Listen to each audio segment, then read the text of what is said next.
ప్రియమైన స్నేహితులకు నమస్కారం. నేను మీ పద్మావతి.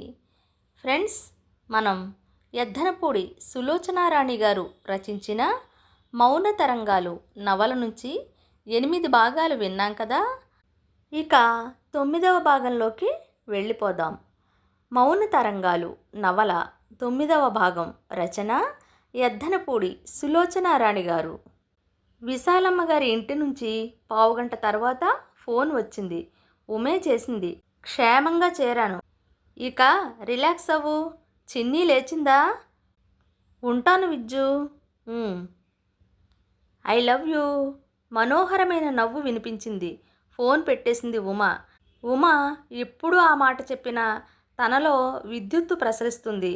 మంచం మీద తల కింద చేతులుంచుకుని కాళ్ళు చాచుకుని పడుకున్న విజయ్ మంచానికి ఎదురుగా ఉన్న ఉమ ఫోటో చూశాడు. అదే మనోహరమైన చిరునవ్వు. ప్రపంచంలో ఉన్న వెన్నెల ఆనందం అంతా కొంగును మూటగట్టుకుని తెచ్చి తన మీద గుమ్మరించినట్టు తనని ఆత్మానందంలో ముంచి తేల్చేస్తోంది. ఆ మాట విజయ్ గుండెల్లో నుంచి చీల్చుకున్నట్టు నిట్టూర్పు బయటకు వచ్చింది. అవును, మంచం మీద పడుకోలేకపోయాడు. చేతి వాచి చూసుకున్నాడు. 12 గంటలు అవుతోంది. అన్నమ్మగారిని ఈ ఇంటికి రావడానికి అంగీకరించి తను తప్పు చేశాడా? ఉమా ఎన్నిసార్లు ఆవిడని రమ్మనమని తనని క్షమించమని వేడుకుంది. కనీసం తను అయినా ఆ పల్లెటూరు వెళ్ళాలని ఆశపడింది. అన్నింటికీ ఆవిడది ఒకటే సమాధానం, అమ్మ లేదు నీకు, చచ్చిపోయింది. ఆ జవాబు విని ఉమా కృంగిపోయేది.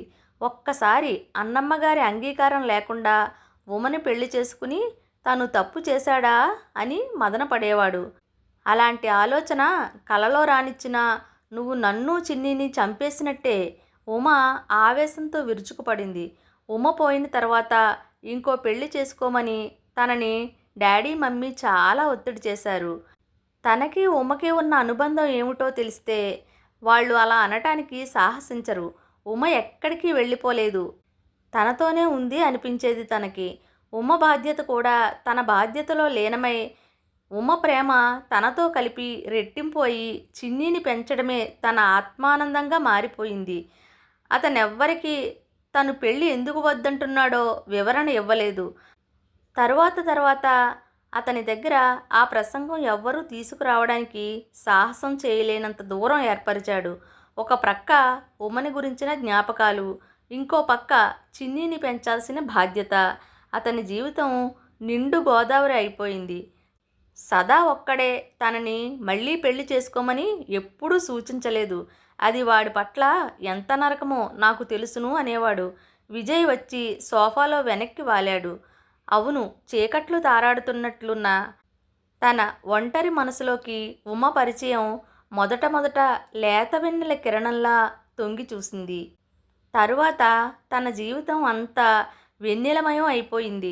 ఉమ మొట్టమొదటి పరిచయం ఎప్పటికీ గుర్తు వస్తే మనసు ఆనందంలో మునిగి తేలుతుంది. తన జీవితంలో అదే కొత్త వెలుగు, కొత్త ప్రారంభం. స్త్రీ పురుషులు సరైన జోడీ దొరికితే ఈ ప్రపంచం ఎంత స్వర్గమయమో తనకి అర్థం కాసాగింది. బాగా మబ్బు పట్టింది. ఉండి చల్లటి గాలి రయ్యన దూసుకువచ్చి చక్కర్లు కొట్టి అంతలో మాయం అవుతోంది. విజయ్ ఎక్కిన స్కూటరు విశాలమ్మగారి ఇంటివైపు దూసుకు వస్తోంది. స్పీడ్గా వస్తున్న స్కూటర్ పూర్తిగా అతని అదుపులోనే ఉన్నట్టు కావలసినప్పుడు కరెక్ట్గా బ్రేక్ పడుతోంది. విజయ్ తలెత్తి ఆకాశం వైపు చూశాడు. మబ్బులు దట్టంగా మూసుకు వస్తున్నాయి. సాయంత్రం అవబోతోంది. మబ్బులతో దోబూచులాడుతున్న సూర్యాస్తమయం ఉండి ఒక్కసారిగా నారింజ రంగు కాంతులు ఈ లోకం మీద విరజిమ్ముతోంది. అపురూపమైన ఆ కాంతిలో రోడ్డున వెళ్లే కార్లు, స్కూటర్లు మెలమెలా మెరిసిపోతున్నాయి. ఎప్పుడో అరుదుగా కళ్ళ ముందు ఈ ప్రకృతి మీద విరజిమ్మే ఈ కాంతిపుంజం అంటే విజయ్కి ఎంతో ఇష్టం. అసలు అతను ఇంటి దగ్గర చాలా అయిష్టంగా స్కూటర్ తీసి విశాలమ్మ గారి ఇంటికి బయలుదేరాడు. మధ్యాహ్నం 2 సార్లు తన కోసం ఆవిడ ఫోన్ చేసిందట. తండ్రి చెప్పాడు. తను సదాతో లంచ్కు వెళ్ళి అటు నుంచి షాపింగ్కి వెళ్ళి ఇంటికి వచ్చాడు. విజ్జు, విశాలమ్మ గారు నన్ను చిన్న రిక్వెస్ట్ అడిగింది. నేను సరే అన్నాను. ఏమిటి డాడీ? ఆవిడకి బంధువుల దగ్గర డబ్బు రావాలట. పావురాలపల్లి అని ఊరు. రాత్రికి బయలుదేరితే పొద్దుటే వెళ్ళిపోతావు. అక్కడి నుంచి 1,81,000 క్యాష్ తేవాలి. ఆవిడికి చాలా అవసరమట. నిన్ను కాస్త పంపించమని నన్ను మరీ మరీ రిక్వెస్ట్ చేసింది. నేనా? నాకా ఊరు తెలియదే. తెలిసేదేముంది, బస్సుకి ఆవిడ రిజర్వ్ చేయించింది. అసలు ఊరు వెళతానని అన్న వాళ్ళ పినతల్లి కొడుకు హఠాత్తుగా ఏదో పని వచ్చి రాలేనని అన్నాడట. డబ్బు ఆవిడకి చాలా అవసరం అంటోంది. క్యాష్ తేవాలి. ఇంకెవ్వరిని వేరే వాళ్ళని నమ్మలేదు. విజయ్ మాట్లాడలేదు. హ్యాంగర్కి ఉన్న షర్టు తీసుకుని వేసుకుంటున్నాడు. సాయంత్రం 5 గంటలకి నువ్వు ఇక్కడి నుంచి ఆవిడ దగ్గరికి వెళితే చాలు. రాత్రి 7:30కి బస్సు. రేపు సాయంత్రానికి తిరిగి వచ్చేయవచ్చు. రేపు మాధవి బర్త్డే ఉంది డాడీ. నాకు గుర్తుంది. మీ అమ్మ వారం రోజుల నుంచి మన ఇంట్లో టామ్ టామ్ చేస్తోంది కదా. ఇంతలో పని మనిషి టీ తెచ్చి ఇచ్చింది. ఆయనే తీసుకుని స్వయంగా కొడుక్కు ఇచ్చాడు. ఒక్కోసారి మనం కావాల్సినవి వదులుకోవాల్సి వస్తుంది. నిన్నిలా ఊరు పంపిస్తున్నానని అంటే మీ మమ్మీ నన్ను తిడుతుందని నాకు తెలుసు. వెళ్ళటం చాలా అవసరం అనుకుంటున్నారా మీరు? నేను అనుకోబట్టే నీకిలా చెబుతున్నాను. సరే. అతని అంగీకారం వినగానే ఆయన ముఖంలో ప్రశాంతత వచ్చేసింది. నేనిప్పుడే ఆవిడకి ఫోన్ చేస్తాను. విజ్జు సరేనన్నాడని చెబుతాను. పాపం చాలా ఆదుర్దాగా ఉంది. ఇంకో మాటకి అవకాశం ఇవ్వకుండా వెళ్ళిపోయాడాయన. డాడీ మీ టీ. విజయ్ కేక పెట్టాడు. ఆయన వినలేదు. విజయ్ వచ్చి మంచం మీద వాలాడు. అలసటతో గాఢ నిద్రపోయిన తనని డాడీ వచ్చి విజ్జు టైం అయిపోతుందిలే అని లేపడంతో మెలకువ వచ్చింది. నిద్రమత్తు వదిలించుకుని అరగంటలో రెడీ అయ్యి బయలుదేరాడు. సదాకి ఇలా హఠాత్తుగా ఊరు వెళ్లాల్సి వచ్చిందని ఫోన్ చేస్తే యూ నమ్మక ద్రోహి అంటూ దండకం మొదలుపెట్టాడు. సారీ సదా, మాధవ్కి సారీ చెప్పానని చెప్పు. బర్త్డే ప్రజెంటు నీ దగ్గరే ఉందిగా, నాది కూడా నువ్వే ఇచ్చేసి డబుల్ థ్యాంక్స్ కొట్టేయి. షటప్. నేను ఎదురుగా నించున్న ఆవిడిగారి చూపులు నీకోసమే వెతుకుతాయి. అదంతా నీ భ్రమ తండ్రి. ఉంటాను. త్వరగా వెళ్ళి వచ్చేస్తానులే. నువ్వు లేకపోతే పార్టీలో సరదాయే ఉండదు. సదా సణుక్కున్నాడు.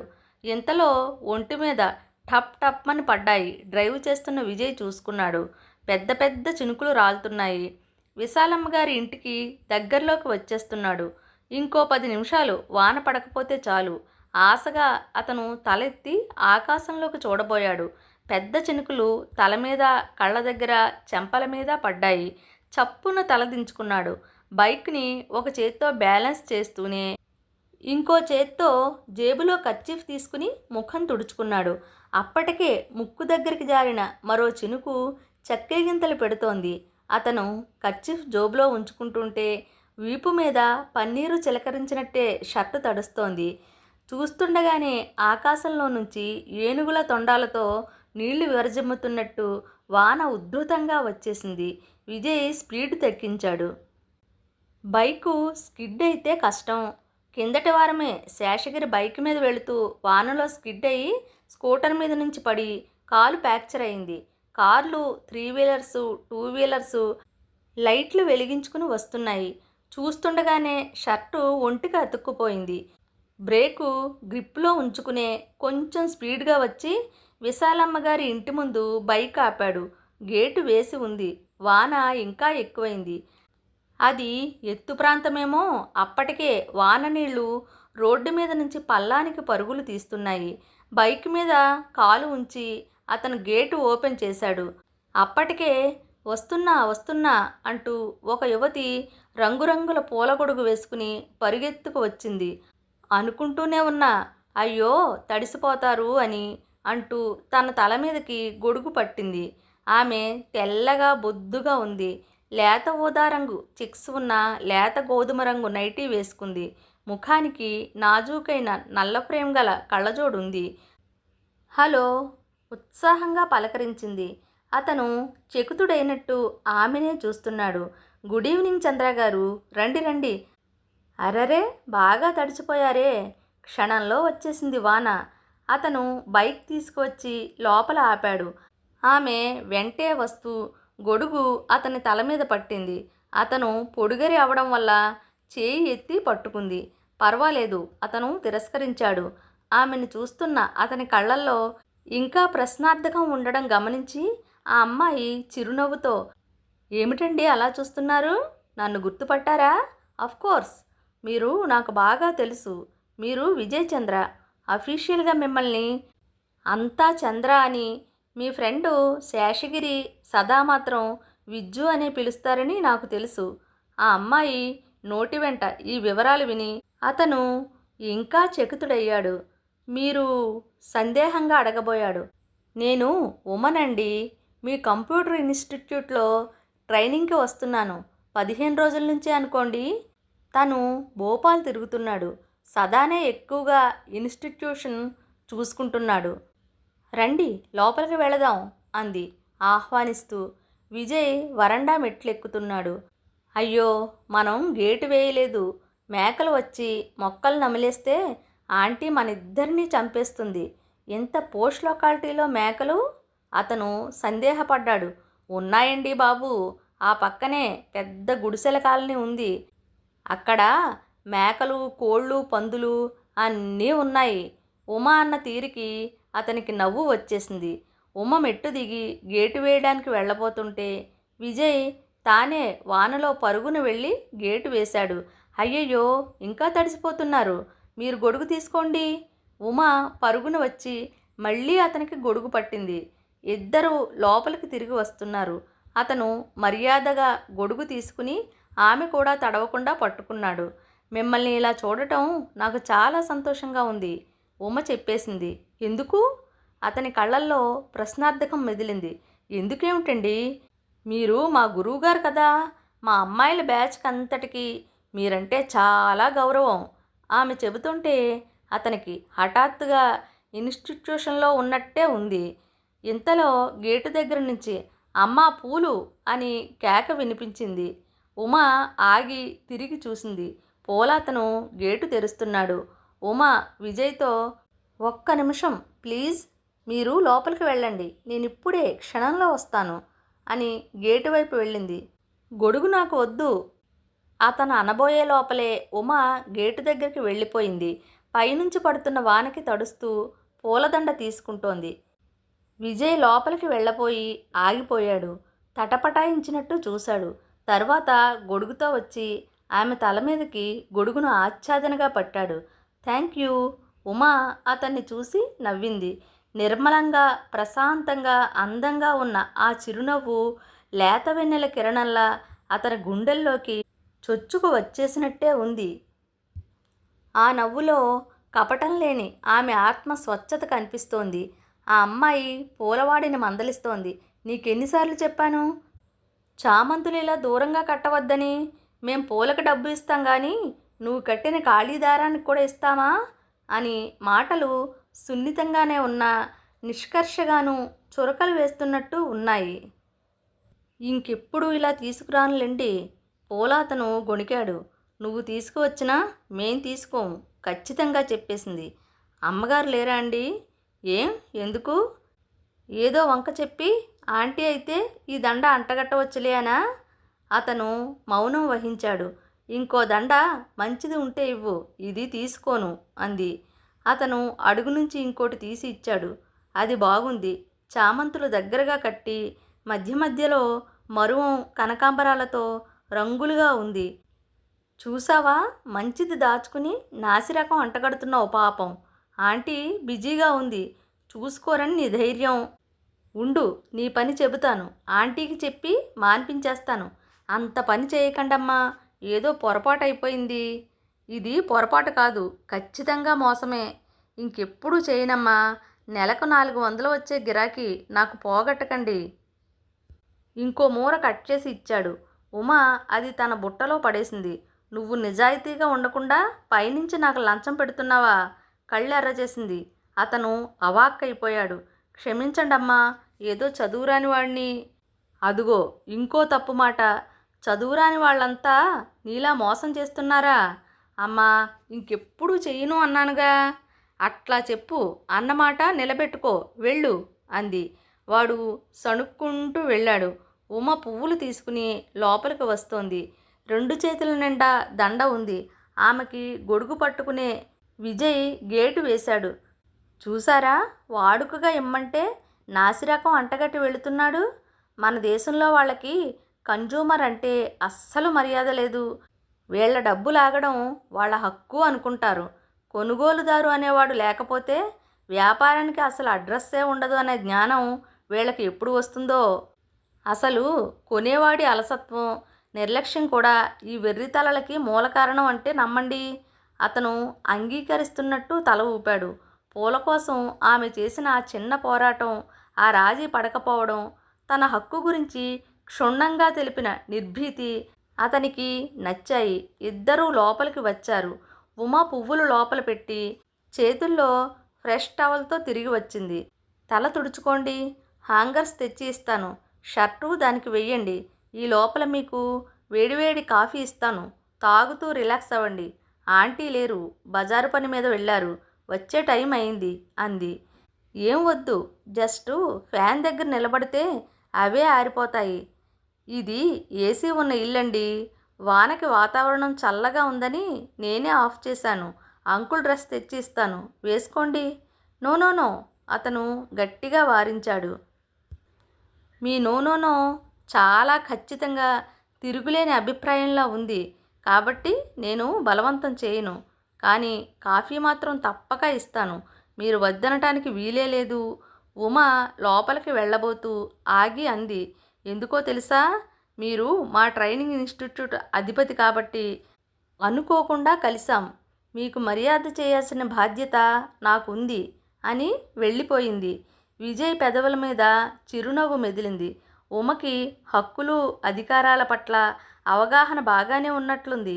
ఉమ వెంటనే తిరిగి వచ్చింది. భుజం మీద పెట్టుకున్న టవల్ని, హ్యాంగర్ని తల పక్కకు వాల్చి భుజం మీద చెంపతో బ్యాలెన్స్ చేస్తూ టేబుల్ ఫ్యాన్ మోసుకు వచ్చింది.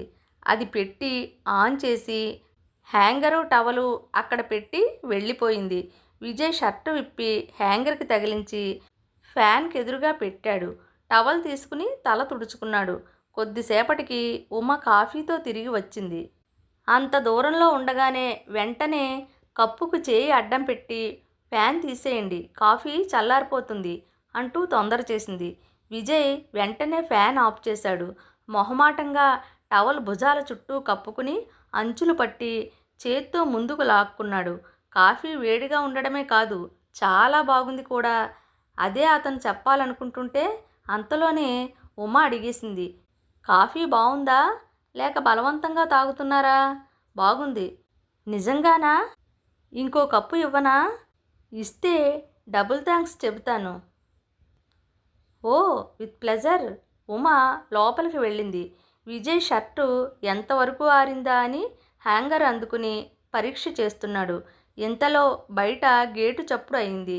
కారు లోపలికి వచ్చి ఆగిన శబ్దం అయింది. విజయ్ తిరిగి చూశాడు.